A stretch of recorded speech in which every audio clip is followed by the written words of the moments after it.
Hello, everybody. My name is Brazil, and welcome to my podcast. Today, we have a very, very special guest. He is not only a world renowned dancer, choreographer, creative director, TV show creator, actor, somebody who I've seen come up in the game and has been putting in so much work, so much talent and passion and joy into his art. And I'm so happy to see all the success that he's achieved. Ladies and gentlemen, today, here we have Mr. Phil Wright. Yeah, look at wait, where am I? Where am I? Am I here? Am I here? Where's the party? Tell me where the party's at. No. Yeah, man, thank you for having me, Brazil. Appreciate it, man. Thank you, Yeah, bro. bro. I'm so happy for you. Every time I see your social media, Hmm. you got a next chapter. And I think we were just talking about that before we started here today, right? About how many new chapters have happened in the last couple years, Yeah, right? yeah. Wow, my email is still on. Wow, I would get fired in my own set. Look at that. Wow, but it's That's all a good. It's all, busy we man. keep things rolling over here. Busy man. So listen, man, it has been a wild couple years. Yeah. The pandemic has been such a weird experience for the whole world to go through together. It's the Hmm. first time we've all had the same problem. And it's kind of weird for me to say that it's actually been for me a really good time Hmm. business wise. It's Hmm. been the best for me this Hmm. pandemic. How has it been for you? Because I mean, at the beginning of it, Yeah. so many things happened for you. So challenging, so challenging. And I think at the heart of the pandemic, when it just arose, everything was going crazy and everything, uh, I couldn't stop working. Yeah. Like I just I wouldn't stop working. I chose to say no. Like, everyone's shutting down. I'm like, no, well, we have to figure out a way. And it's hard to stop your momentum, and that's, at the beginning of the pandemic, that's when a lot of great things started happening in my career.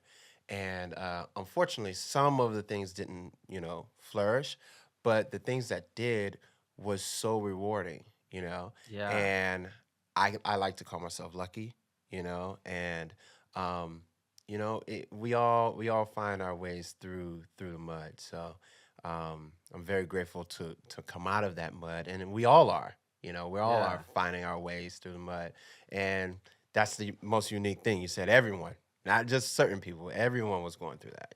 Yeah. Hmm. But we're here talking about you today and celebrating you and Yeah. celebrating what you have brought to this world, man, because you brought a lot of joy to the world. A lot of people, for those of you who aren't dancers who don't know, Phil created the Disney Channel show. What's it called again? The Family? Disney's Fam Jam. Disney's Fam Jam. Hmm. How Hmm. did that start? Okay. And what is it? To those who haven't seen it, what is Disney Fam Jam? Okay, so Disney Fam Jam is a family dance oriented competition show. And it Okay. was actually Disney Channel's very first competition show. So um, I was, lucky enough to present that to them. And But you were doing that in person in LA yeah, already, yeah, right? yeah, yeah. In So your dance I had classes? already been teaching. I had developed a class, genre, I guess you would say, Okay. to where I brought kids and parents together. Now, I didn't create kids dancing with their parents. Okay, Right. I didn't do that. But what I did highlight it in a classroom setting. At that time, everyone was highlighting like pro kid dancers, students of the game and everything like that. If you were good, you were getting filmed and you were getting broadcast on YouTube, etc. Right? And I just chose to go the other route where I highlighted, you know, kids who just love to be with their parents and dance with their parents. And then, you came across some parents who, oh well, I used to be a dancer, so you you know.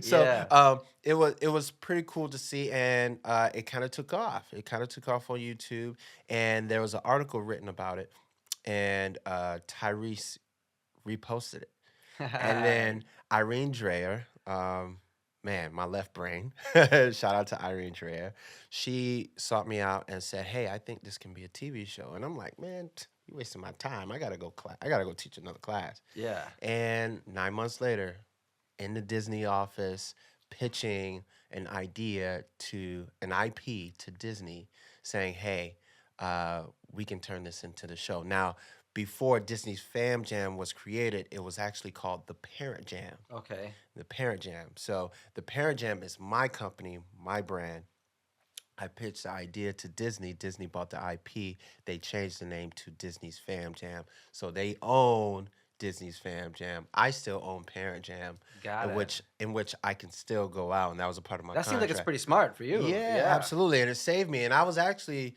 thinking about doing it the other way around. Like, hey, why don't you buy my whole? And I'm glad I actually didn't do that.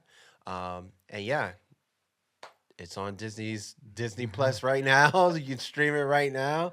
And I believe some episodes are still on Disney Channel. So That's yeah. amazing. Hmm. Congratulations on that, Thank you man. so much. And that was my first time actually. I was an executive producer on the show, choreographer, and the co-host on the show. That's So yeah, amazing. Trevor Torchman and Ariel hosted that show, and we had a great time doing it. Had an awesome time filming, and Disney bought a double order of that. So Oh, normally when you sell a TV show, you get like 7 to 10 episodes, maybe. right. They bought all 20. Wow. So they bought double order like right off the bat. And it was cool to see a big engine behind the idea. You know what Yes, I the mean? support of the corporation. Yeah. Absolutely, absolutely. And we all know Disney, how big Disney is. So it's like, whoa, like they really believe in this idea. So it's pretty cool, man. Hopefully we can get it back running and everything like that. But that was during the time of COVID. Did you appreciate when you were creating the Parent Jam, Hmm. how special that connection was with the parents and the kids? Because you created that before you had kids, Absolutely. right? And Yep. now you're a father of two. Congratulations, by the way. Yes, thank you so much. I'm filing for bankruptcy right now. No, I'm just kidding. Does the having kids now change the meaning? Like when you look back at what you created with the Parent Jam? It's tough, man, because I grew up in the game in my career teaching kids. Mm. So I always had some type of idea of how they function. I actually moved away from Miami to move to LA to move away from the kids because I didn't want to teach kids anymore. Yeah. But that's how I started. And I'm going to go dance for the best artists. I'm going to LA. I'm dancing for Usher, the Chris Browns, the Justin Timberlakes. I'm doing all of it. Didn't do any of it, right? Didn't do any of it. And I had to realize like I had a certain power to my skill and I had to embrace that. And when I started to embrace that, that's when all the things started coming. So the inspiration came from the kids, and Wow. me having kids now, I see a different side of it, yes. But as far as like raising, I mean, my kids right now, one is 1 month old and the other is 18 months old. So it's a Yeah. lot of like, hey, don't do that here. Hey, stop, come over here. Come in here. I love you. Mwah, give me a kiss. So there's no really big disciplinary Sure. actions happening yet. Sure. But I'm sure when it gets to that point, I'll be okay. You Yeah. know, I'm still learning different things as a father. My wife is incredible. Shout out to Ashley Coffee. Ashley, her last name now is Wright. See what I'm saying? Like, you forget. Oh, whoops. You forget these things. But yeah, she's a big backbone, and the reason why I am, where I am today is just because of her. Having that support is so important. Yeah, If, absolutely. if I didn't have my girlfriend Yanni these Yeah. years, I don't know how I would have pulled it together through all the craziness that happened. Shout You out to know. Yanni. Where are you? Yeah, there you go. There you go. I think it's important to have a support system. Mhm. Whether that's a relationship or family or friends. Yeah. Who else is your support system? Wow. I have a close knit type, clan of friends, and it's about I want to say like 4 friends. Okay. And I talk to them on the daily, and we share everything, secrets, call them every day, sharing problems and everything like that. So my support system is closely knit, and it's very tight, you know. And we have all these different categories of friends. Like, you ever have those friends where I don't know if this friend is gonna like this friend, Yeah. but we're Yeah. gonna be in the same room. I hope they like each other. You know what I mean? It's Yeah. like describing your life, right? Yeah. Right? You have this type of life with that friend, and then you have this type of life with them. Bro, Not saying that you're fake or anything No, like but I that. think it's because we're multidimensional. Yeah. Yeah. I mean, I Yeah. have some friends that are like in their 50s, and I have Yeah. kids that are in college, and I have Mhm. some friends that are like just getting out of college, and I Uh-huh. have friends that are like very like corporate type people, and then I Yeah. have like hippie friends Yeah, yeah, that want yeah. to go to festivals with me. And be naked in the desert or whatever. It's like you have such a range of people that, especially here in LA. Yeah, absolutely. That's one of the things I like about out here is the Versatile. variety. Yes, you have to Yes. be versatile. And you know what? I always tell my students who always are preparing to be in the game is it's like you have to be, not have to be, but it would help you to be a people person. Just be on. Be alive. Yeah. Be alive in this industry because, when it's all said and done, people aren't going to hire you because of how skilled you are. They're going to hire you because they like you. Yeah. So Ultimately. many times I've hired people for that reason. Yeah, Where there's absolutely. like a choice between three people that are about equally talented, but it's Hmm. like, but I like their vibe better. Yep. Because I know I'm going to be stuck with them for 2 years or 3 years. Yeah. I'm going Yeah. to be with this person. I want the most skill for the job, yes. But am I going to be with you and I have to wake you up and tell you the same thing But over for and over? creative jobs, Yeah. even if somebody's super skilled, but Hmm. they're rude, Oh, it can yeah. throw off the vibe. And that's No. actually detrimental because, like, if you're like a rude accountant, the numbers don't change. Yeah, You can absolutely. still That's do the true. math. You can be an asshole accountant That's true. and the but if you're like an asshole lighting person, Yeah. then the actor doesn't feel right. Then the actual bottom line is affected. Yep. So picking who's going to be in the room is so important. Absolutely. Absolutely. And that atmosphere is vital to everything, especially to creative space. Yeah. And you and I both know like creative space is seriously like precious. Like, all right, don't get anybody in the room. Yeah. Stay still. Everything has to be just right. Don't move. Yeah. Where's my alkaline water? Yeah. Yeah. you know? It's funny because when you grew up hearing those stories Yeah. about like the really picky artists that like just have to have like the blue M&Ms or whatever they Yeah. need, and now I'm like, fuck, I'm like that. Like I need like my gum, my Yeah. water, my coffee, my this, my that. It's like Yeah. it's part of my recipe for being in a good state. Yeah, absolutely, man. And I mean, you've earned that right. You deserve that right to create your own space and who you want around you is so important, And there's a time and place for everything. There is. There's a time and place for everything. How does it feel? I know we were talking about this before, and it's kind of a weird word to say, but we say it anyway. Adulting. Yes. Right? I feel like our generation uses that word a lot because, I'm in my mid 30s Hmm. and I feel like I'm still a kid. Like, I Yeah. feel like I'm just getting started. Yep. I think it's because in this industry, we start doing professional things so young that we come into it with like a child mentality Hmm. Hmm. in a Hmm. professional setting. Like, I Hmm. was directing videos when I was like 16, Wow. and the people on my crew were like in their 40s. So I was like half professional, half kid. You know what I mean? So I would have like really professional ways about me and other ways where I'm just like a little kid procrastinating and like fucking, but you know what I mean? And, and, Yeah. and then the patterns just carry on into life. It's I think the industry keeps you young. yes, It keeps you young, and it depends on the scenarios. You know what I mean? Like I'm around kids all the time, so a part of my profession goes along with that. Staying young, being googly, and just alive. I can't walk into a class setting and just, all right, guys, you ready to learn this awesome combo that I like just because you came can be up with? professional Yeah, and responsible. yeah, Those are yeah, adult things, absolutely. but the essence is the kid. Kids I think have that curiosity, the that kid energy. never dies. I don't think the Yeah, kid ever dies in you, and especially when it's associated with your career. You I know, think you can't let it die. I think for no, some people, I don't think it I don't think it dies. dies. I think they repress it. I Yeah. think sometimes not they we. I think Uh-huh. sometimes I remember there was moments in LA where I felt that I had repressed my inner child, Hmm. where I thought that I had to be something for other people. Right. I was like, oh, in order for them to accept me, I have to be professional in this way, Yeah. thinking that I'm doing this for them, but I'm not even really being me. It's like, no, wait a minute. I can just be responsible. I can be accountable. I can be better at that. But if the little kid in me wants to get excited about something, be excited. Yeah.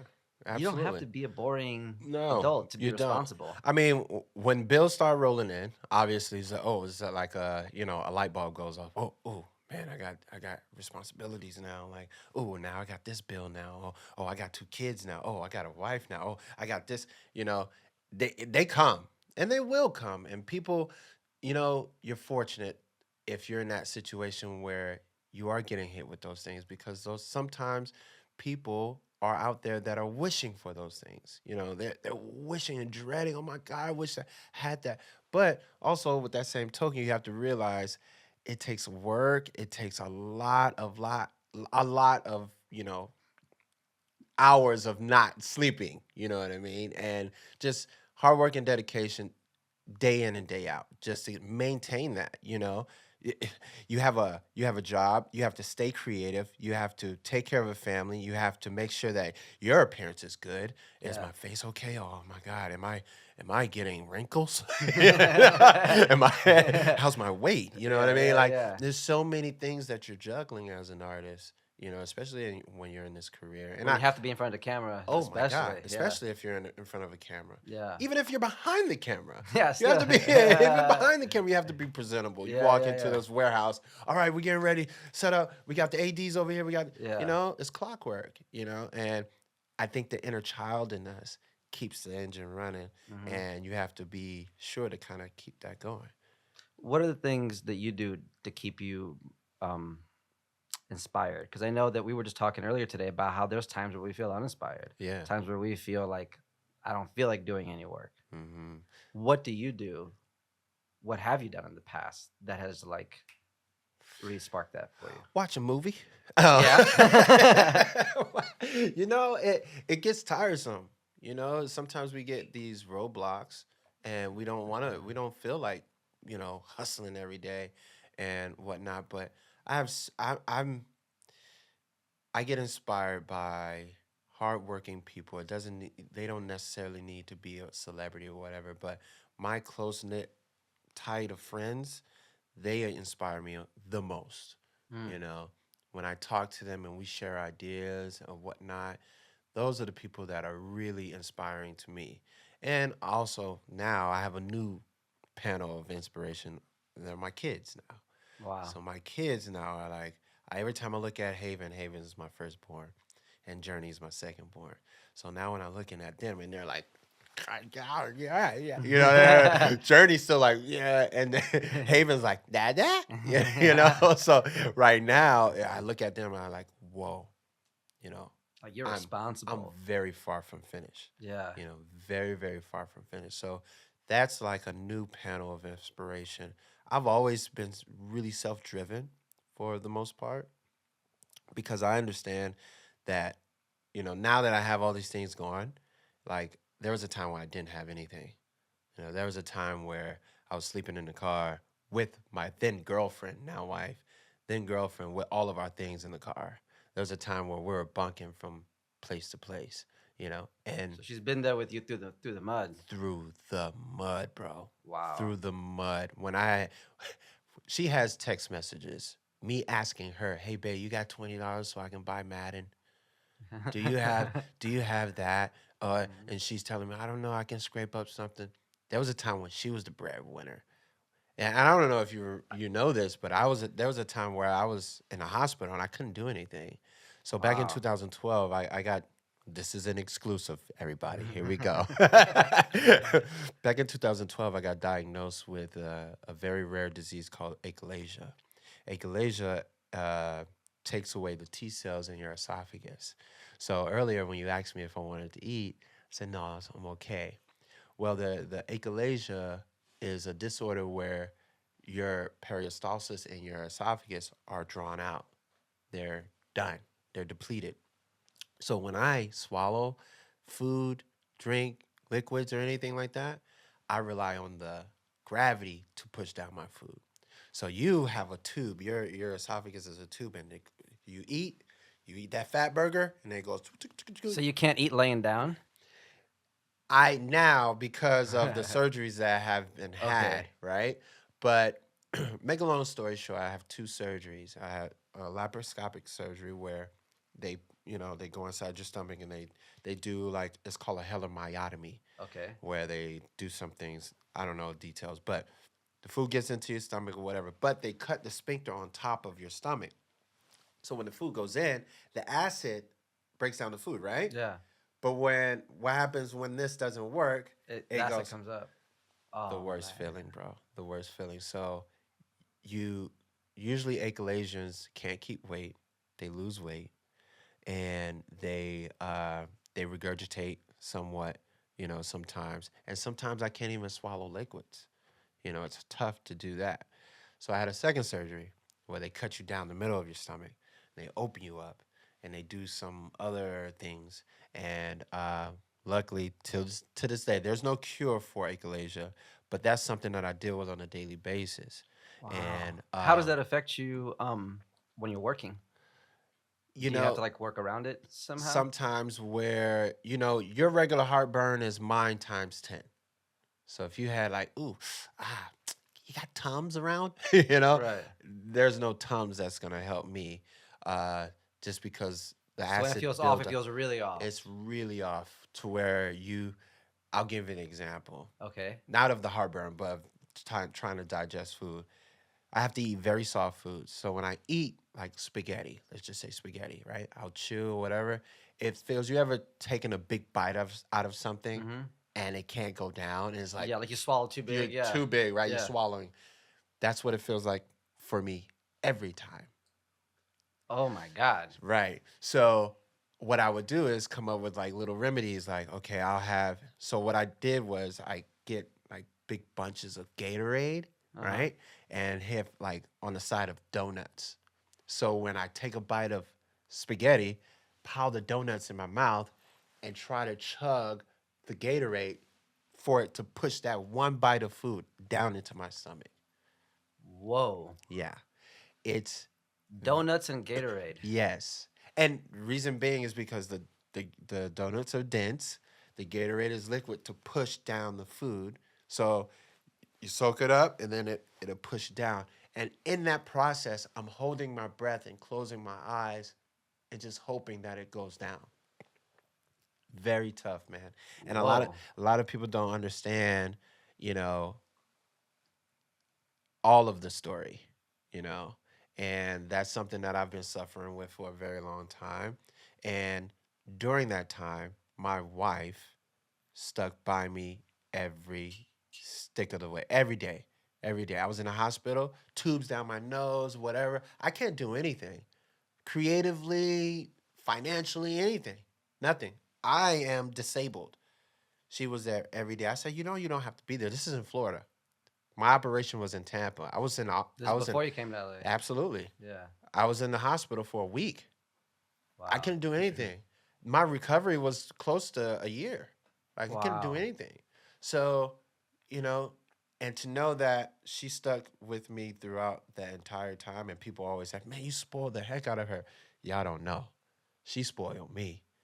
She was Mm. there with me, not showering me with gift, but showering me with love, bro. And that's most important. Yeah, That is the absolutely. ultimate gift. And that's something that I can't even amount to repay. I can't. There's no amount of Gucci shoes or Louis Vuitton shoes or purses that I can give her, Yeah. to reward her for that. You know what I mean? So I'm at her. Yes, Your Highness. Give me what? Yes, Your Highness. Your Majesty. Yes. Yeah. Yeah, man. Wow. Yeah, man. So That's amazing. yeah. Hmm. Thanks for sharing that story. That's a really beautiful story. Thank you. Thank you. And you know what?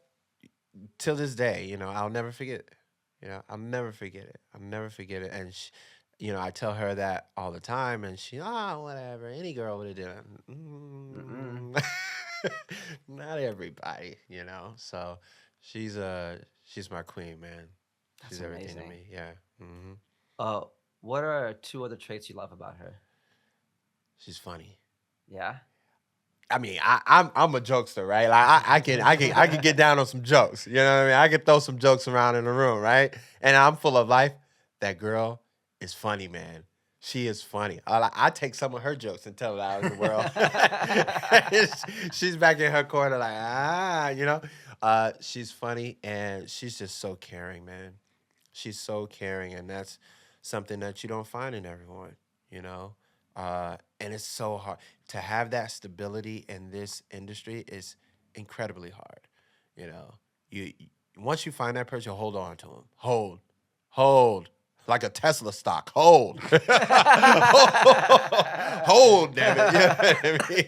You hold, That's don't funny. sell, you hold, and it's important because uh, we're in this industry where we can have a easily detoured chemical imbalance, you know, Yeah. through, emotionally, and she's my backbone. And I come home, I see motivation, I see inspiration, I look at her smile, and sometimes she's not always the best, and we argue, we Sure. go at it, and I'm not Right. easy to deal with, Right. you know.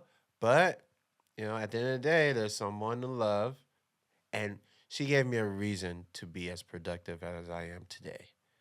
I think that's very important, man. Yeah. The having a reason. They Hmm. say that with a big enough why, we can figure out the how.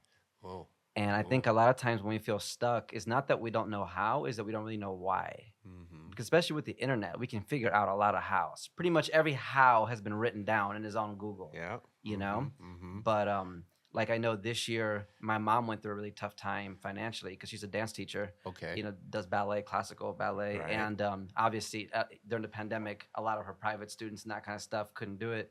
Hmm. And then I was like, wow, it timed in perfect with my business doing well. And then Hmm. I was like, wow, I'm helping my mom with rent for the first time in life. And it's Yeah. like, yo, now I have a vision of like buying her a house in a couple of Right. years. Yeah. Like for if it was just for me, Hmm. I could probably wait to get a house. Yeah. But I'm like, no, no, my mom needs a house. So because she needs one, I need to get one in 12 months or whatever, right? Yeah. Having that purpose is so important. Yeah, absolutely. I mean, it goes with everything that we do, right? Yeah. Like, even if we have an idea, we try to stretch that idea as much as possible because we know we got moms to look after, we got uncles, we got aunties that, no matter what your situation is, you have to find your why. Yeah. So then it comes hand in hand. So that's awesome, man. I didn't know that. Like, with your mom teaching ballet, Well, I I didn't grew up get with that. My mom and dad. My mom, my really. biological father, and my stepfather. They So were all you, ballet dancers so and you had an choreographers. understanding of dance Yeah, coming I into it. wasn't a dancer. I took a couple of years of ballet, Yeah. but I was more of a skater. That was my thing. I did extreme sports, Yeah. but I appreciate dance so much. I grew Right. up around it. I was grow up. My mom would be like taking me to the ballet with her. You know what I mean? Yeah, She'll be yeah. like putting together the big shows, and I'm Yeah. like backstage hanging out with the lighting guys and all Yeah. the ballerinas, just being Yeah. like, "Oh shit!" So it got me really comfortable with women and Yeah, lights. yeah, yeah, yeah. And no, I really enjoy it, man. I think dancers are very. I was just talking with Taj Riley about this on a Uh-huh. podcast that came out that dancers are very underappreciated. Extremely, man. Extremely. And shout out to Taja because she is Yeah. the ultimate GOAT, by the way. Considering how much effort and physical exertion it takes to dance, Mhm. and also I think you can measure a job not just by how much value it brings when it's done right, Yeah. but a job is important by how bad it could go if it went wrong. Oh, Like absolutely. for example, like a tour bus driver, Mm-hmm. they have the lives of the artists. Yeah. Yep. They're not the highest paid person, but if they fuck up, Yep. everybody's Everyone's dead. going down. Everyone's going down. Right? Same Right. thing. Sometimes dancers are on stage holding the artist. Mhm. They'll be like literally carrying this multi-millionaire. And Mariah then, Carey. yeah, and then being like, and then it's like, yo, if you want to underpay the people that are carrying Yeah, man. you, Yeah. if their arm happens to be tired Yeah. that day, Yeah. it's like because Yeah. they're working a second job, that could be an issue. I really hope to see the day where dancers really are appreciated correctly. I really hope and pray that I'm around to see it. What would that look like? How would you know if you saw it? That's a good question, man. And what are some of the ways that, from your perspective, from Phil Wright's perspective? Treatment. Treatment. And I don't want to just talk about money, right? Like, money isn't everything, but let's get that out of the way. We're underpaid. 100%, right? We already classify ourselves as athletes, right? That perform. Yeah, What's the difference between me and Tom Brady? right. He's getting paid millions of dollars to go out and perform, run. He exercises, he trains. He signs contracts. I sign contracts.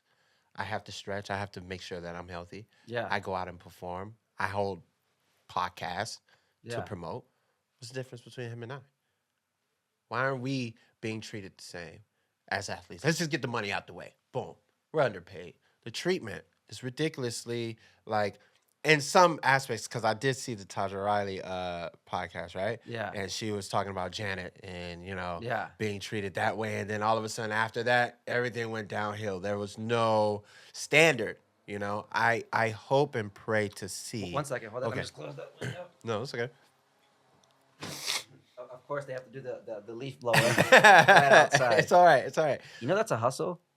People with leaf blowers will go outside of sets Really? and just start blowing to cause noise to get paid to not blow. Whoa. Where's the key, bro? That's a low key hustle when you're in LA. If you're out of money, just get a leaf blower and find a set. Start blowing outside. That's crazy, bro. All right. Tip: if you're ever low on cash, Right. get you a leaf blower. Go get you a leaf blower, bro. Get that leaf, bro. So you were saying you were talking about Taja and Janet Jackson. Yeah. She, she was explaining her experience with Janet and her camp and how they were so professional and how the treatment was so superior and superb. And after that, every job that she booked, it was sort of like, ooh, this is not up to standard. You know what I mean? I hope and pray that every job comes with that type of treatment. You know what I mean? I don't know what we need to do to get there. We stand in unity all the time. Yeah. And there's like I don't you know I don't know. I don't have the answers to crack the code, but I hope and pray to see the day that we are treated like true athletes that are televised. We're televised. We're on award shows. How come? And we're not just. Let's just not even talk about Tom Brady. Tom Brady, the O lineman. There are bench players that are getting paid six figures that don't even touch the field. You know what? And it's funny because it's like, okay, I have two parts of my brain. Part of my brain that's with the people, right, is like, fuck yeah, Yeah. I agree with you. The other part is like, well, there's a system in football that generates more money specifically from those players that allows them to get paid. So I guess the way I would think of it in my mind is like, step one is awareness. Right. I think most people don't even know about how dancers are mistreated, Yeah. right? So I think just getting it out there is step one. Mm-hmm. And then maybe step two is start like rewarding the people and praising the people that are treating dancers right. Right. I think everybody wants praise. Yeah. So I feel like whenever we see people doing the right things, it's kind of like when you're training. It's kind of a weird example, like when you're training a dog, Yeah. right? You're always training a dog Yeah. to either yes do something or no don't do something. Right. And you can only go so far by telling them what not to do. Mm-hmm. At some point, they have to get a reward for doing the right thing, Mm-hmm. not just punishment for doing the wrong thing. And I wonder, like, what ways we could highlight that. Like, man, this company treated us great.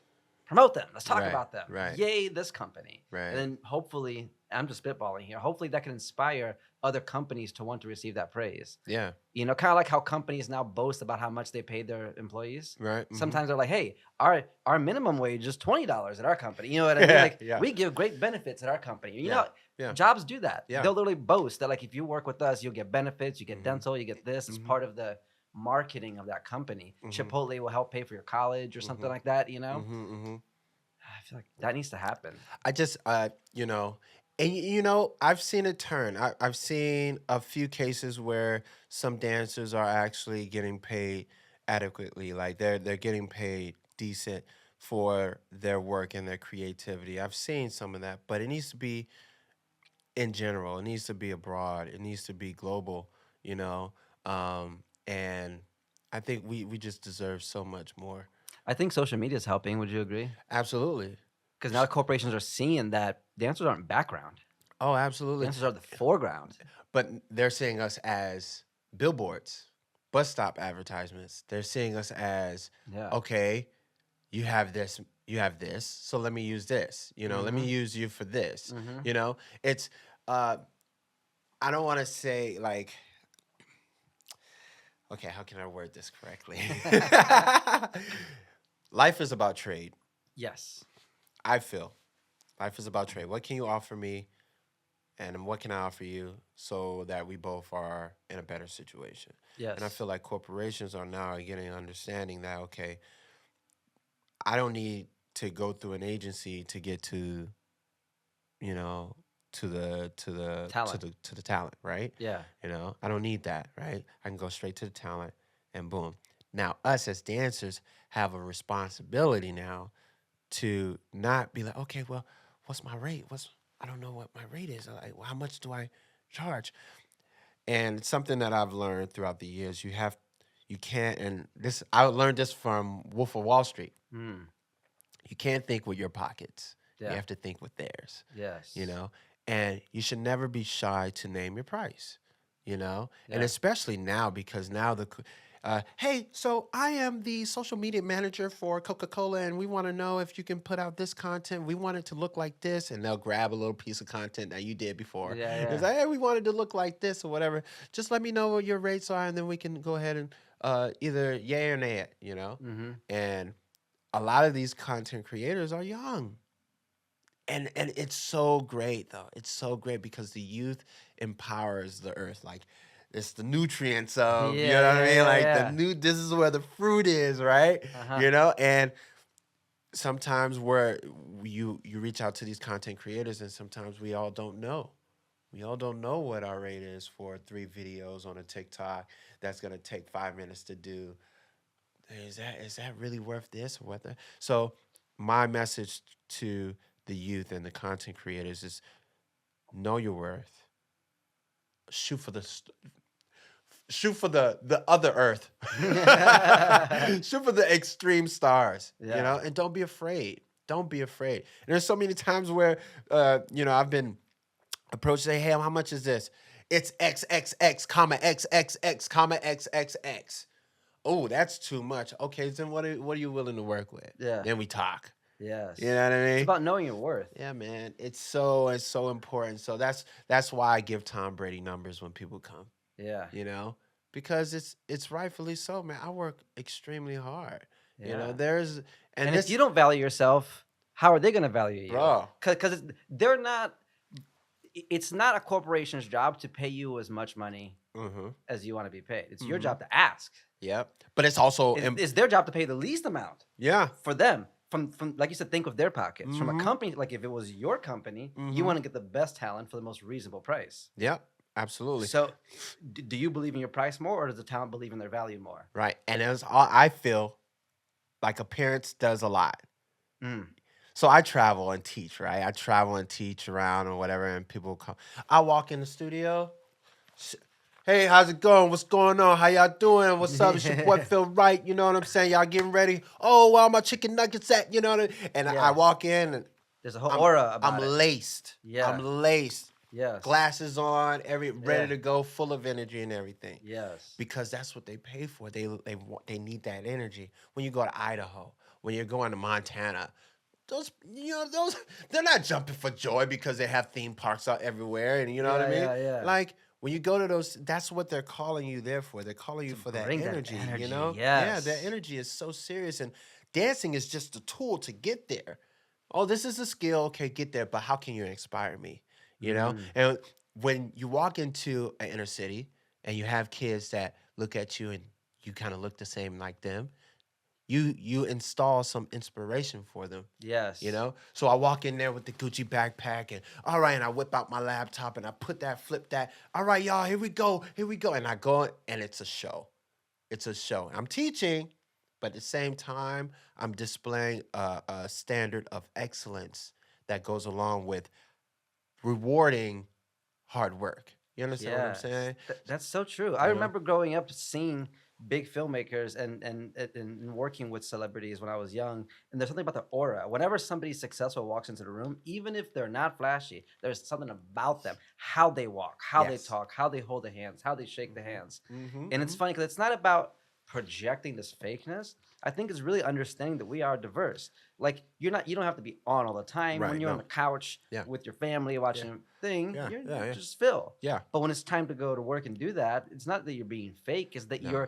you're accessing unleashing this other energy inside of you. Say, no, I'm bringing this alpha, creative, joyful energy here. You know what? I think the word fake is a cop out. I think people use, oh, that's not genuine. Oh, this is fake. You have so many different categories to your life. You have so many different personalities. You're not just one. Yeah. You know what I mean? You're not always going to be in that mood on Wednesday. Yeah. You know what I'm saying? I have many friends that know me in very different ways. Exactly. Yeah. You know what I mean? Like you're not always going to be one form. We're an evolving puddle of clay, bro. Yes. And I'm always willing, okay, when I'm walking to this, am I Phil Wright from Richmond Heights in Miami, Florida, when I walk into the Disney office? Or am I well put together, Phil? Hey, how are you doing? Nice to meet you. Okay, this is what the Parent Jam is about. Okay, that's not being fake. That's cutting on the light switch. You Yeah. know, that's learning that there's a time and place for everything. And I'll walk in the Disney office and be like, "Yeah, what's up, man? I'm gonna keep it genuine." You know what I'm saying?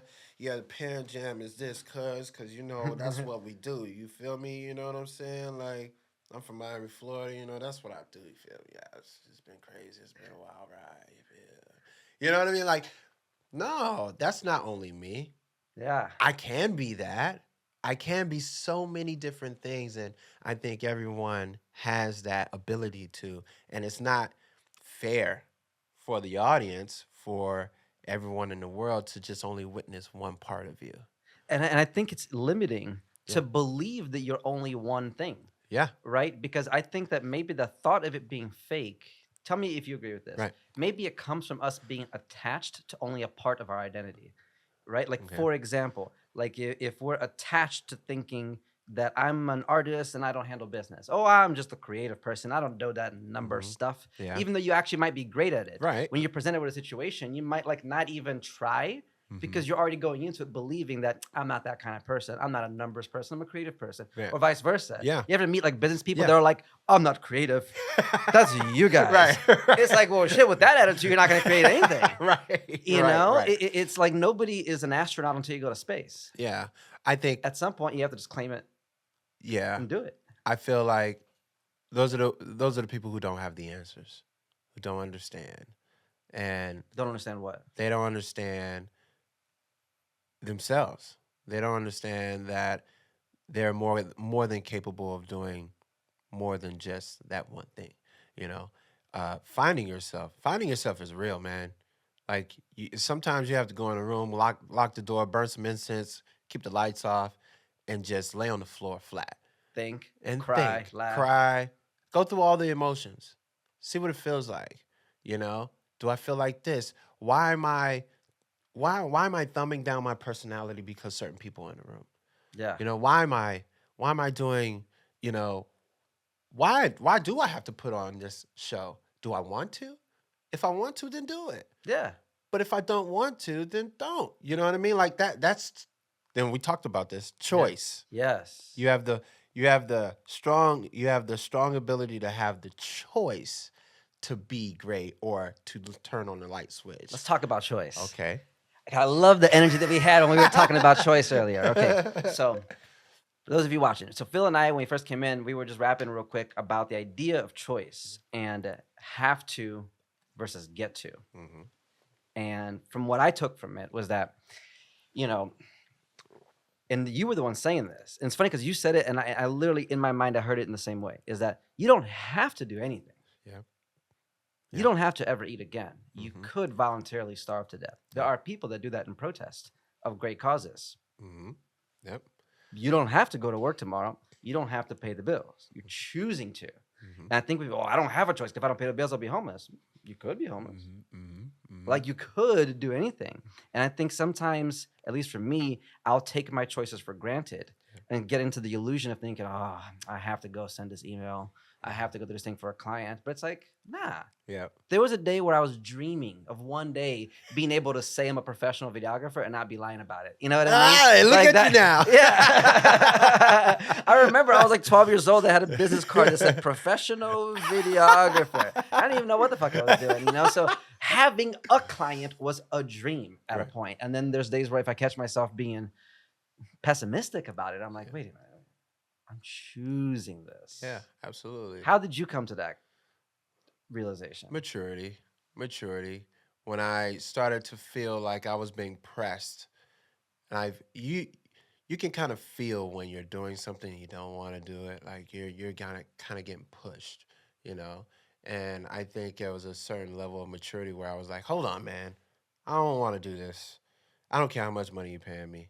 I don't want to do that. I don't feel like doing this right now. And I think we were talking about choice with the broad sense of how far that word goes, right? Yeah. Like, do I really have to wake up and be as great as I want to be every day? Like, oh yes, I have motivation and inspiration, but can I just be like can I exhale? You know what I mean? Yeah. I like watching Looney Tunes and eating popcorn. You know what I mean? Like, you know, Yes. and when you wager that choice in between and you sprinkle that throughout your hustle and your drive and your your motivations and all of that stuff, I think that's where we can get closer to the balance that we want, you know. But having that choice, the power of no is serious, you know. That no is very, very strong, you know, and you have to utilize that. And And it's and it's a hard thing to know how to do, to learn to say no. bro, it took me years to develop. No. No. No. No. I won't And go then to the walk party. away like Yeah. right? You know, and Yeah. it's because it goes all the way back to dancers being underpaid, jobs are scarce, you don't know when your next one's gonna come, etc., etc. So we say yes to everything. Yeah. At the beginning, you kind of have to. At the very beginning, if you have Bro, no jobs, take them. if you love it, If you love it. you know, if you love it, if you're here for it, if you're here for the community, if you're here, you know what I mean, and you're not financially, driven like that, you know what I mean? Like if you love it, bro, at the beginning, bro, I said yes to everything. Like let's keep it funky. Let's keep it a buck. Yeah. I yes. Yes. Thank you for the opportunity. I've said yes to too many things and overwhelmed myself. And that Yeah. was one of my biggest challenges growing up, Mhm. was saying yes to too many projects Mhm. and then being burnt out, or like delivering on most of them, but having one or two that are super late because I took on too many opportunities here. And Yeah. it's like, Yeah. balancing that out, it has Uh-huh. been a real challenge for me. Yeah. I mean, I think it's a challenge for everyone, and you get to a certain standpoint where it's like, okay, well, now I can start to say, I don't think I need that. And having those many things on your plate is a beautiful thing. Yes. That's a beautiful It's a thing to, blessing oh my gosh, to have 10 projects to juggle or to whatever. say, Yeah. Janet. Yeah. I'll go with Janet. All right. And that's that's great. That's always great to have, and the power of choice. And just going back generically, what we were talking about is it's important to know our value and to weigh out the energy that we have, and the power of choice actually is one of the tools that can help us preserve longevity in our careers. Do you read books or audiobooks? I really don't. You don't? I really You're a very don't. wise guy. Where does your wisdom come from? Do you have like a really smart grandma that tells you all this stuff? Like where does it come from? Because I'm always listening to audiobooks. Really? Um, Experiences, man. I've been through a lot. Yeah. I've been through a lot. I've told you about the disease I got hit with. I lost my mom in 2015. Mm, She was like I was a mama's boy. mm. Um, I've been through a lot, man. A lot. And experiences do a lot to you. You don't need an audio book. You don't need no inspiration. You don't need to watch Will Smith say some inspirational words to get you out of your seat. It just happens, bro. Yeah. And when your back is against the wall, you have no choice. There's an inner fire that's installed in every single last one of us that is built for us to fight, you know, built for us to fight. And I've always, a lot of my kids, man, you're so inspirational. I had some students who come to class. They don't have to get one dance step, but at the end of the class, they're like, man, I love the energy that you bring. You know, I Mm. love that, and that's a duty for me. That's my obligation. That's something that I can't cut off because I think about the world and what shape that it's in right now. It's so massive. It's massive, and it's important for us to spread love as much as we can while we're here, while we can. You know, Yes. it's it's an obligation, and forget all the money making, the fame, the followers, all of that. When you walk in this room, I want you to feel better when you walk out. Mm. Especially if I'm walking into the room and you feel a certain way, I want you to think about that time you was with Phil, or you was that time with you when you were with Brazil. Yeah. You know, that is something that I want to leave my thumbprint in the world, whether if I'm gone tomorrow or 10 years from now, or whenever it is. That's what I want to share. I always like to think that I'm this big gallon of milk, right? Right? And you have like all these little cups that come into your class. And I was like, all right, I'm filled up. I cut, Yeah. the whole shebang, like, Yeah. what's up, what's up, what's up. And then I fill up all and I give it for an hour and a half or whatever it is. And then by the end of class, when I've taken pictures and everything, when everyone leaves, at the end of the day, I'm like, there is no show, but the feeling is so great, bro. Yes, a feeling of contribution. Community service, Mm. your service to the community, you know? They say that that's the key to greatness, is to serve many people. I Yeah. think there's been a loss in that mindset of service, Mm, mm-hmm. especially in American pop culture conversations, Mm-hmm. because there's two parts of the argument. Part one is from being the person experiencing the world and saying, wow, there's all these things that could be better. All these things should be better. Y'all should improve. Yeah. And there's the other part of it, Mm-hmm. of what am I doing to bring to it? Like, what can your country do for you? Yeah. And there's what can you do for your country? Yeah, absolutely. And I think, or for your community, or for the industry, Mm-hmm. or for the clients, or for the wife, or for whatever, right? It's Yep. like, what is my wife doing for me? No, what am I doing for my wife? Right, right. And I don't, how they say, oh, you're a giver. You're, I don't think that, like, everyone is here to serve some type of purpose. Mm-hmm. Everyone is here to give service In you some know, way. in some way. And I feel like, for me, at least, I'll just speak for me, that's more rewarding than any check that can be written out to me, Yes. And I think it's hard for people to believe that until they get a big enough check. Yeah. And then they realize that while money can get you comfort, Mm-hmm. it doesn't buy you happiness. No. That doesn't mean that having money makes you unhappy. Give me all the that money. out of the way. There's a lot you can do with money that is great.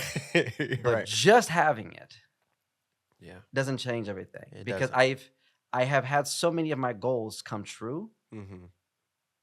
and my experience of them had nothing to do with the goals, but had to do with how I was feeling at that time. Right? Mm-hmm. Because I've had moments where my bank account was very low, but I had a very funny day and I laughed all day. Oh, yeah. And I've had moments where, not because my bank account was high, but just coincidentally, Yeah. it was a high bank account day. Yeah.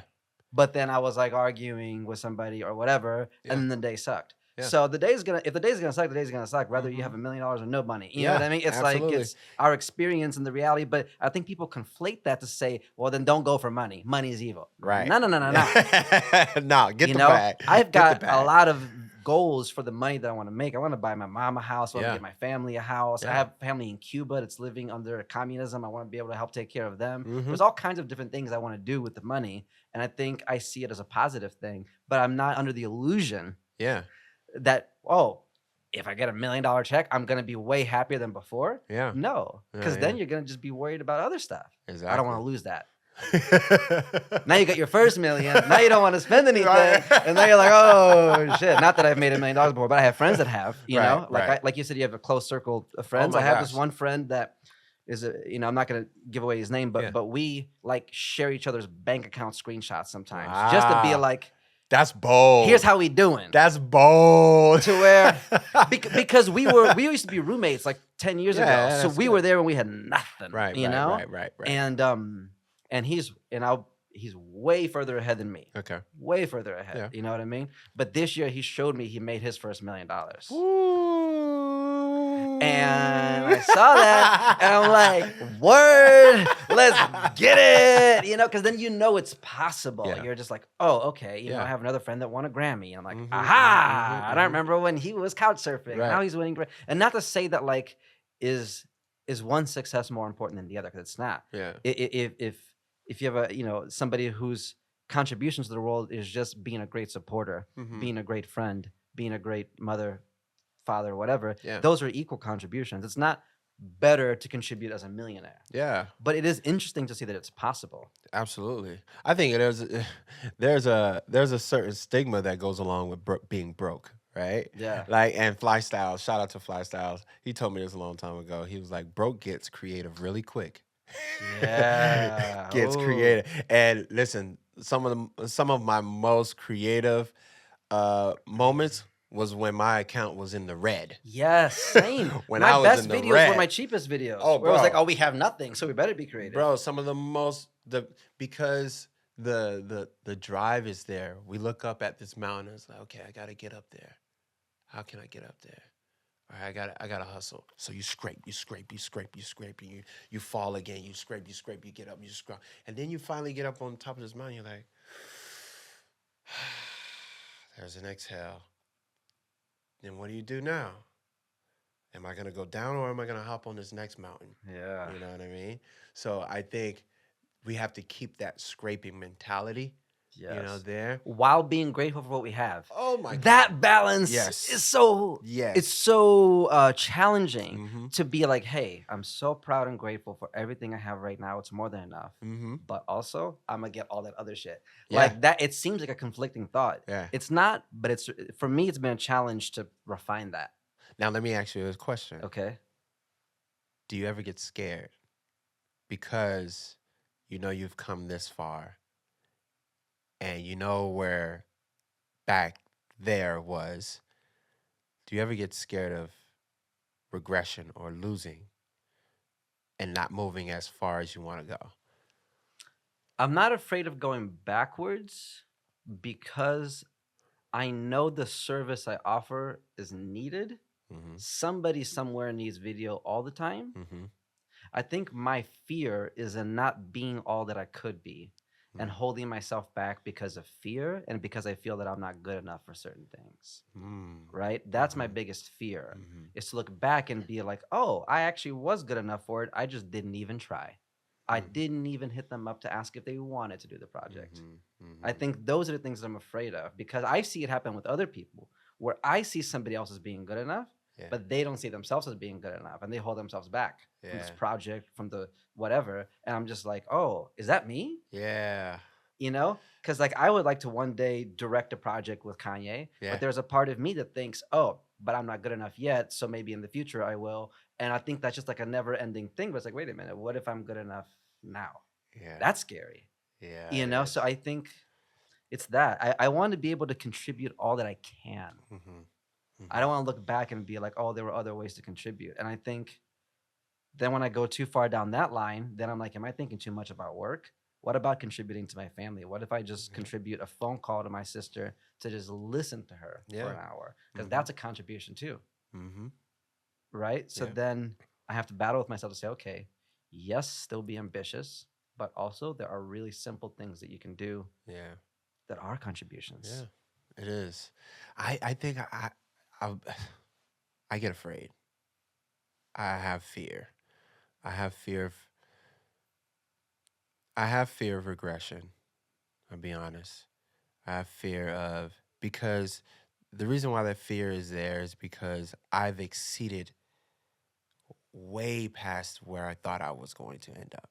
Mm. And the fear is like, all right, we're going high. We're going high. Okay. Okay. We're way too high right now. Okay. What happens now? That type of feeling. Like, this is way beyond my thought process of being 12, being 13, being 14. Never in a million years I thought I would have a TV show on Disney Channel. Never in a million years I will be able to work with Will Smith. Never in a million years I thought I would be able to film a movie, to be in the lead in a movie. Like, Yeah. what? No way. Not from where I'm from. Not from 152nd Street. Right. No way. And I think the fear comes in where you say, what next? What now? And that's why I'm always at my board. I'm like creatively like thinking, okay, okay. If it's not dancing, how can I diversify? Okay, I'm gonna get into acting. Okay, after acting, okay, now let's get knowledgeable on crypto. Okay. Or where is it? NFTs? Okay, let's get on an NFT. You know what I Yeah. mean? I'm trying to open up so many different doors because the fear Yes. of one door shutting and being shut down. I think that's a great drive. I think Yeah. that's a necessary fear. I Hmm. think that's just like hedging your bets, Yeah. you Yeah. know? Yeah. Like Oh, the even when hedge, you baby. oh, another Oh, conversation. yeah. But you know, like I've gone skydiving 10 times, Hmm. and every time I've gone, there has been a backup parachute. You know, you Yeah. can be adventurous and careful at the same time. Yeah. And I think that fear that you're describing Hmm. is just instinct of saying, yeah, a good investor has a diversified portfolio. Yeah. That means that you expect that some amount of your money will go down. You Hmm. don't think that it won't, you know that it will. Yeah, of So then course. you have your stuff split up. So the way that Yeah. you're talking about doing it between acting, Yeah. dancing, Hmm. owning IP, Hmm. Hmm. teaching, because teaching and dancing are two different things, Absolutely. right? And then and so I think the way that you're expanding it is really smart, man. It's tough. What are your goals? What do you, as of right now, straight up, like no bullshit, Okay. currently, what's the next level for you? NFTs, crypto, um, obviously staying with uh, dance will always be a part of me. So in that sense, it will never leave me. Um, Acting, now we just finished Under Wraps. Is actually on Disney Plus right now, How did it streaming. feel to star in a Disney movie? Amazing, amazing, and like you didn't even see my face. You know what You I were the mean? mummy, I right? was the mummy, yeah. And the funny story, they after they told me, hey, well, Disney's Fam Jam is done. We're gonna go ahead and move on to putting you in this movie. We wanna see if this can work out. And uh, I had a script on my laptop, and I went and did all this. Man. We want you to make us laugh. Okay, I can be that. Remember that light switch we talked about? Okay, I can Yeah. be that. Switch, boom, funny, funny, funny, funny. Booked the gig, and Under Wraps is being streamed right now on Disney Plus, and now, hey, Woohoo! yeah, A couple more things I want to ask you. sure. So, you got to work with somebody who I look up to, Mm. Will Smith. You too, huh? I just read his book, actually, his L- audiobook. Oh, I still have yet to read it, but I am going to. Well, you got to meet him, so Yeah. that's a another level of experience. How was it? How was it working with the Fresh Prince? Right. I actually met him years ago in Miami. Really? Yeah. So I was dancing for this company. Shout out to TK Pratt Okay. Lawrence. I was dancing for this company called JKA, Just Kidding Around. This Okay. is when a bunch of kids dancing, and this is where um, he came out with the song. What was it? Get jiggy with it. Na na na na na na na na na na. Or was it that? Or I think it was one of his songs, right? This is back in the day. You're talking Back, 90s? yeah, back in the day. Back in the day. Okay. So um he came to a movie theater. No, you know what? It was a movie premiere. Okay. It was a movie premiere, and they threw on one of his songs. That's why I thought it was. But they threw on one of his songs, and he came out the limo, and we danced for him as he walked in the movie theater. So I'm like, hey, what's up, bro? Hey, what's going on? You know what I mean? Trying to get, and he came out like dancing and whatnot. That was the first time I encountered him. Second time was when I worked with him on some social media projects. Okay. He was uh, shout out to Dawn Manning. She reached out to me and she's like, "Hey, I work for Westbrook, and I'm thinking that you would be a great fit for this project." And I got to work with him on some social media projects. And Mike Diva, shout out to Mike Diva, he was the director of that project, and we did like little dances and whatnot on a green screen, and I was really, really like I was incredibly nervous. I'm very rarely like, Yeah. what do you say? Starstruck. Starstruck. Yeah, I'm very rarely starstruck, but him was like, I have to get a photo. Like, you know Yes. what I mean? Yes. No, And Will Smith is a legend. oh my God, by all means, right? And he walks into the room, and I'm there, and I'm like, I see my peripherals on point. I'm a You dancer know now. he's in the I right, know. yeah. Boom, that's the guy. So I'm like going over my stuff, and then he comes over, and I go, what's up, man? He goes, yo, what's up, bro? It's alive. alive. And that's the energy that we were talking about earlier. It's like Yes. he had so much energy and he was alive and he had like his little water. You know what Yeah, I mean? He yeah, had like the water brand that he has. yeah, So he was like, man, now take it easy on me now. And he yeah. was just a regular person. And now I think sometimes we forget that these are people, Mm-hmm. regular human beings, right? You know Yeah. what I mean? Like we are just who we are, attached with businesses and labels and We can whatnot. project a lot on people and put them Yes, up on a pedestal, but in reality, they're just absolutely. And then after a while, it's just like I'm sitting shoulder to shoulder with him. I'm like, oh, you're normal. You're not this you're infinite figure that I feel like you are when I'm watching you at home, right? Which he is, certainly he's accomplished all that. absolutely. But then when you're in But when person, I'm you're like, like oh, right this is here a and I'm like side breathing by side, I'm person. like, hey, your shoes untied just like mine. you know, Yeah. you know. So it was a great feeling, man. It was a great feeling, and there's something that I would cherish forever. Seriously, it's Wow. awesome. Has there been anybody else that you've met that you were pleasantly surprised with? MC Hammer, Really? bro. I used to dance in my living room, bro, with my Ninja Turtle drawers on. Go him, go him, go. Like, and I don't. And this is how powerful social media is and how powerful creatives can be. I had done a dance to his old song, Here Comes the Hammer, and I posted it online, put it on YouTube.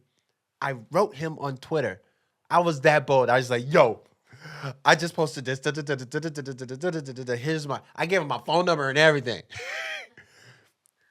I get a random call like 2 weeks later. Hello? Hello? Yeah, is this Phil Wright? I was like, yeah. He goes, yo, this Ham. Ham? Spazzy. I Uh-huh. I go, he's like, this Ham. I go, Ham? I don't know no Ham. Who's Ham? Who's Ham? Right? Hammer. And then I like two and two together. I was like the MC Ham. Hammer? Yeah, maybe it's the handyman. Right. MC Hammer? Yeah. Like typewriter hammer? Like balloon shorts hammer, right? Yeah. And yeah, man, yo, so first of all, I just want to say thank you for teaching to my stuff and everything like that. This is what I'm gonna do. I'm gonna keep it short. And meanwhile, I'm in my Mitsubishi Mirage, Yeah. 1999 red, red Mitsubishi Mirage, like at a red light on Van Owen Street. Right? He goes Like talking to Hammer at the light. talking to Like nobody him. knows. Like, No. y'all don't even know. I'm talking to Hammer. I'm talking to MC Hammer. You better wait up. I don't care if it's green. Right? I'm on the phone with MC Hammer, bro. And he goes, yo, I want you to choreograph my 25th anniversary at the Staples Center. What? What? Is this a prank? You and once again, one of those switches. Switch. Yeah. Of course. What you need? I got you. I got you. I got that. Yeah, all right. So get your team together and we'll be in contact. Click. Like, what just happened? I'm in my Mitsubishi Mirage. Everyone's beeping. Beep, beep. And the light is green. Who was the first person you told? Oh, my wife. I was just on the phone. I was just on the phone with MC Hammer. She's like, who? She's not really familiar with, Yeah. MC Hammer. Do you know who MC Hammer is? And I'm like spazzing, right? It's like for your love for Kanye. Yeah. Right? Yeah. You love, like Kanye Yeah, is yeah. everything. MC Hammer is the reason why I started dancing. Bro. Really? Yes. Oh, so he was like a childhood hero. Like, okay, there's Michael Jackson, MC Hammer. Okay. Now, let's go back a little bit. Michael Jackson is it, right? Like, Sure. yes. Mike. Come on, right? But MC Hammer rocked my same haircut. He had the high top fade. It was relatable Oh my God, so relatable. and iconic. Yeah, very like, I don't want to say grounded because Michael, is Michael, but it was relatable. I think that's the fair word to say. Yeah. And it was him and Michael and him and Michael and him and MC Hammer, bro. I got to work with MC Hammer and choreograph his 25th anniversary at the Staples Center. And from That's there amazing. was just like amazing. How was it working with him in person? He's a work. I thought I was a workaholic. He's a workaholic. He puts the work in, bro. In. And it's like, it's not even repetitive. It's not even like you're doing the same things. It's different every single time in the lab, Mm. you know? Was that ever one of your goals? Did you ever even think? Well, I guess it must have been because you before you tweeted at Hammer. Hmm. Had you ever written down a goal of working with him? See, that's the thing. Me and my wife, we were just actually talking about this. It's not that I don't believe in it, but a lot of my friends have vision boards. Mm-hmm. They have vision boards. They tack on little things, and they like to go back on it and say, "Aha, I did that. Aha, I like that. Aha." And I think I was never drawn to that. Mm. You know, I don't put things down on paper. Really? I don't. I really don't. I You put them on chalkboard instead. right, no, No. I don't put things down. I don't write them down. And in things that I do write, I write down inspirational things, stuff, Such as such as even this morning, I'm like, keep going, don't stop, like self affirmations. don't settle. Yeah, just kind of keep me on my toes. Those things are written down for me. But as far as like goals, I never really write anything down. Do you have them in your head? They're just fully manifested in my body, bro. Just fully manifested, and I feel there's a certain expectation that comes with writing that thing down. Mm. And for me, I avoid disappointment by all cost. Interesting. I avoid that because that slight moment of sadness or disappointment can delay my process. And I sit back, man, I didn't do that yet.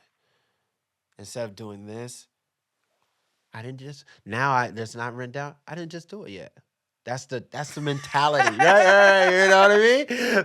Like, Well, if I didn't write it down, it doesn't matter. that for me, it's weird, bro. It's weird, but that's how I feel.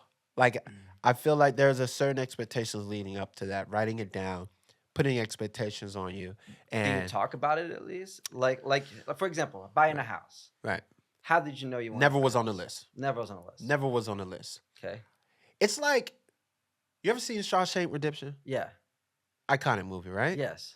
When he crawled through that hole Yeah. at the end, he didn't see the light at the end of the tunnel. It's like, but he knew he was going somewhere, right?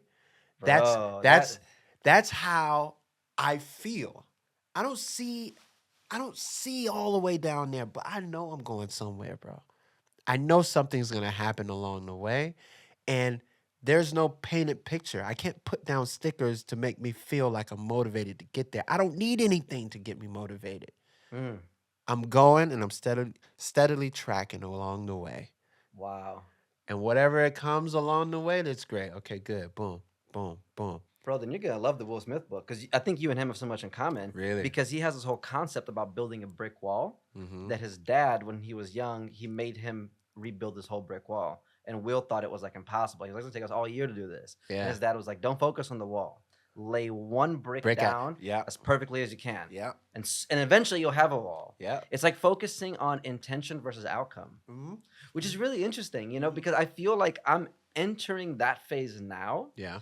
I think at the beginning of my career, where I felt like I hadn't achieved much, Yeah. I did write a lot of things down. I still do. I still have things written down. Right. But I think if I'm being honest with myself, Mm-hmm. I prefer to operate off of intention than outcome, Okay.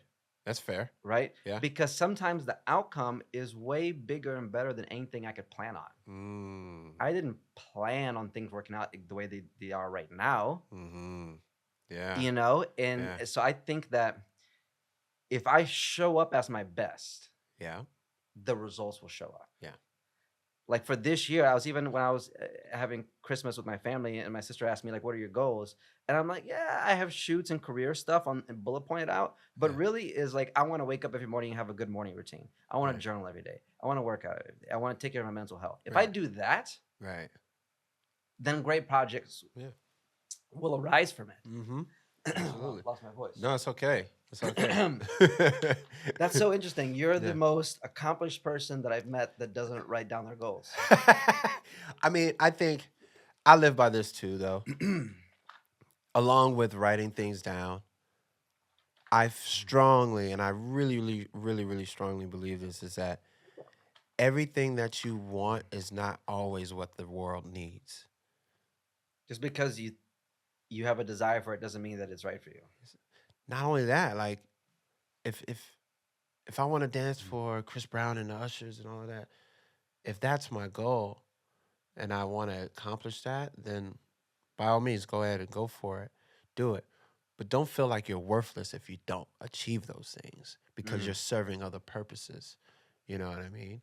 And once again, going back to my story, I moved out here to dance for all those artists, and I never did. Never did. Never did. But I had a stronger purpose along with kids, along with families, along with teaching the youth, along with being an ambassador for the youth and all of this stuff. I'm looking this way. Well, I have a tribe of people that are relying on me for inspiration. Help my kids, Susie. She really wants to be a professional. Now, the great thing is that I've been able to experience both. I have been able to work with some of the most professional people in the game, Right. A-listers and all of that stuff. That's the trade. You know what I mean? My desire to work with certain people wasn't meant for me in this world to do. Or at least not at this At phase of least not. life. At least not in this. At least not right now. You Wow. know. What you're saying is really hitting home with me right You now. know. I feel like I needed to hear what you just said. And most of the time when I'm talking, bro, I'm talking to myself. I'm talking to myself. A lot of the speeches that you see online and me talking and me on my story, go out there and do it. I'm talking. 'Cause I am my biggest cheerleader. I believe in myself. And a lot of people, oh, cockiness. Oh, no. It's a self confidence. If I don't believe in me, who will? You know, there's a certain line of excellence that I want to get to. And in order to do that, I have to be the strongest. And along with my wife and my family that pushes me along the way, bro, I have to be a rock. You have to be a rock. You have to know those things. And that's something, that's what I've learned along the way. That not everything that you want is what the world needs, and the world needs me in this fashion. The world may need you in this fashion. World may need your Yeah. girlfriend in this fashion. Whatever it need be, appreciation is the most gratitude. You know what I mean? That's where you take the tokens away. You know. So, I've been living Whew. by that. Man, I'm so glad you came over today because I needed to hear that. Like, Yeah. fuck the podcast. That was for me. Wow, Wow. you wow, bro. Wow. Mm-hmm. Mm-hmm. I'll be honest with you. That really hit me.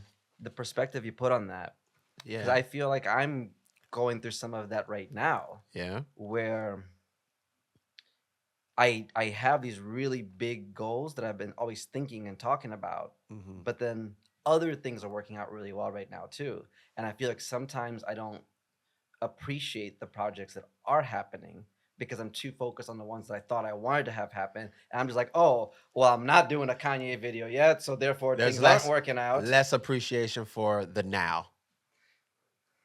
And Wow. it's Yeah. that's why your brain is your heart is and I gotta get here, you gotta get here. But I have this project right here to make sure that, I have to make sure this is good. So that's why for me there's less expectation, you know. And once again, going back to the fear at hand, that's why the fear is involved. Because I don't see where I'm going, but I feel this and I feel that. Oh, thank you for this. Okay, good. I got that. Okay, and I don't see it. I'm slowly like opening my eyes. And then when I get to 75 years old, I'll write my book. This is what happened to me along my way. And this is, I have no control over that. You know what I mean? That this is for me. And I like thinking of it that way. I have whatever happened to me is what the world needed for me to produce, you know? Yeah, like how life is always happening for us, not to us. Correct. Yeah. That's the sauce that I am. It's so much easier to see that in hindsight, Mm-hmm. because I had projects that I was supposed to do when I was younger Yeah. that at the time I really wanted them and they didn't materialize. Mm-hmm. And I was disappointed at the moment. Yeah. But now looking back on it, I'm like, oh, thank God that didn't work out. Mm-hmm. Because what I'm doing now, I like so much more. So much more, right? right? Yeah. There's a greater appreciation that goes along with that, you know? Yeah. And when you limit those expectations, man, it brings you back down to earth, and if it happens, it happens. If it doesn't, it doesn't. Who's who's in control here? You know what I mean? Yeah. Let life happen. It is what it is. And once you start to embrace the now, and my friend always tells me, be present. Be present. And I get ahead of myself sometimes too. Like, I'm not like this God floating through the earth. You know what I mean? But I get ahead of myself. I'm like, okay, take a deep breath. Okay, what do we have? What are we doing now? What's on the agenda? All right, good. You know? And that's how you kind of got to move through life. But I live by that Shawshank Redemption metaphor. You know you're going somewhere, but you don't quite see the end of the tunnel. So you just lay one brick down at a time. You just take one One step. one brick at a time. One brick at a time. And that's when the most rewarding things happen. Yeah. And that's where the appreciation. I can't speak today. The appreciation Yeah. level is so heightened. Because you're going into the unknown, Yeah. but with faith. Yes. Absolutely. So Like, much faith. Parachute only opens after you jump. Right. Right. Man. And if you ever have trouble feeling present, one thing you can do is you can go to the gift wrapping section and just get the little bow and just stick it on you. And you can say, I'm being present. I'm being present. When all else fails. Right. Right, man. Dude, Phil, thank you so much for coming by today. Yeah, man. I don't think we've ever got to have a real sit down conversation like this. You know what? Let me say this, man. You have been such an inspiration to not only our community, but our industry. Leading with professionalism, kindness. I see what you do on your Instagram. You always say, he gets on Instagrams. I have a great quote for you guys today. And that's great, man. Once again, you don't have to do those things, but that's a solid choice that you made to say, you know what, I'm gonna pick up my phone and share some inspiration. That's something that I always want to surround myself around with. And I applaud anyone who's around you because they know that you serve good energy in the world. And thank you for having me, man.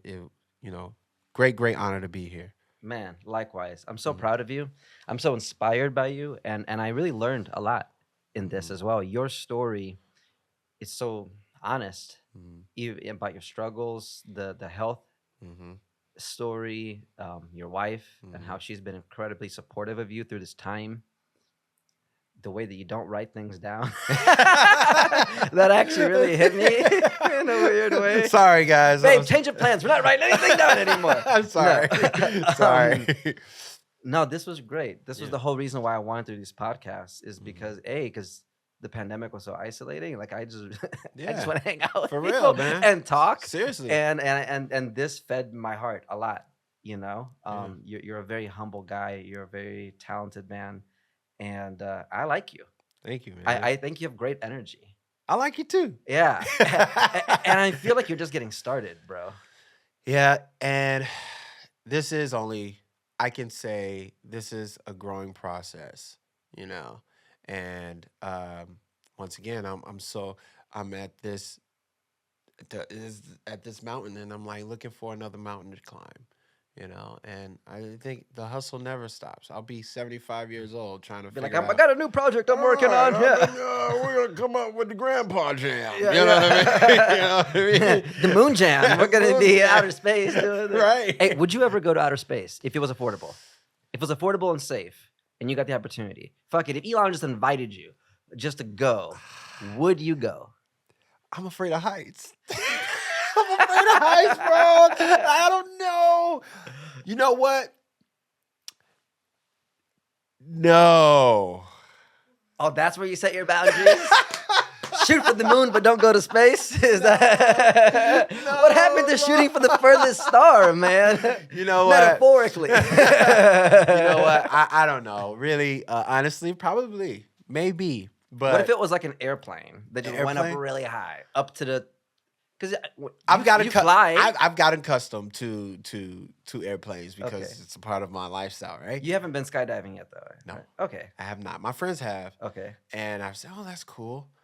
I would skydive. I think I would. You would I would, skydive, but space, bro. Space. You want to go to space? There's nothing to land on, bro. What if I miss the Earth? Yeah, you're just like, You know, okay. like there's no navigation with that. You know what I mean? I'm in space.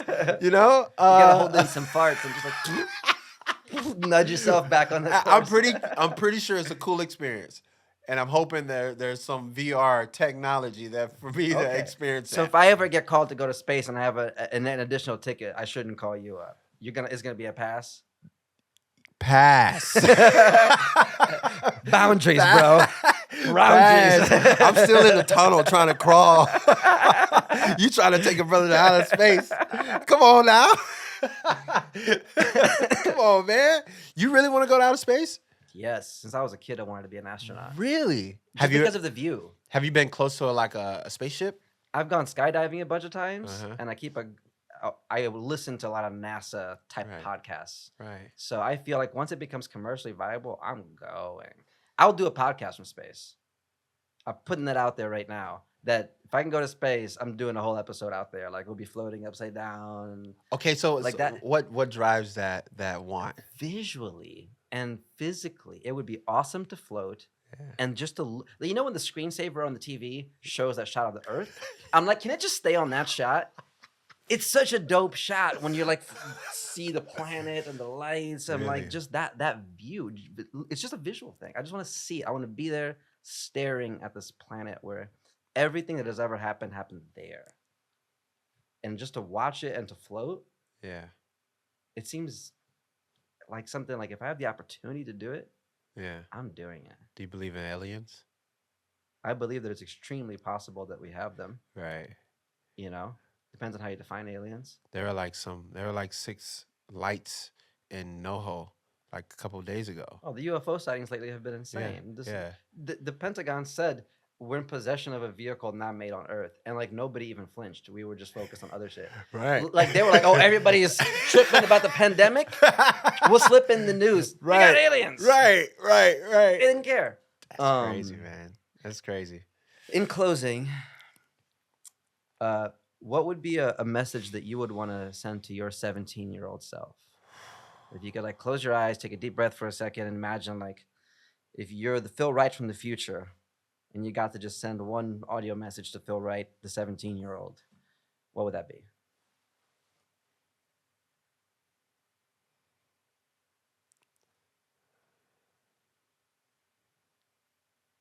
Patience. Keep the hard work up with patience. It's coming. You know, it's coming. And it's like, whoa, you know, when I was 17, I didn't know a lot. I had no vision. He had no vision. He had no outlook on what success was. I think at that point, Phil was just trying to survive. You know, and I would tell that young man patience and keep up the hard work. Yeah. I love that, man. Yeah. Thank you for coming. Yeah. I'm so grateful for you, bro. Thank you, man. Thank you for having me. We had a blast, right? Yeah, we did. This was We had a fun. good time. And that's a wrap.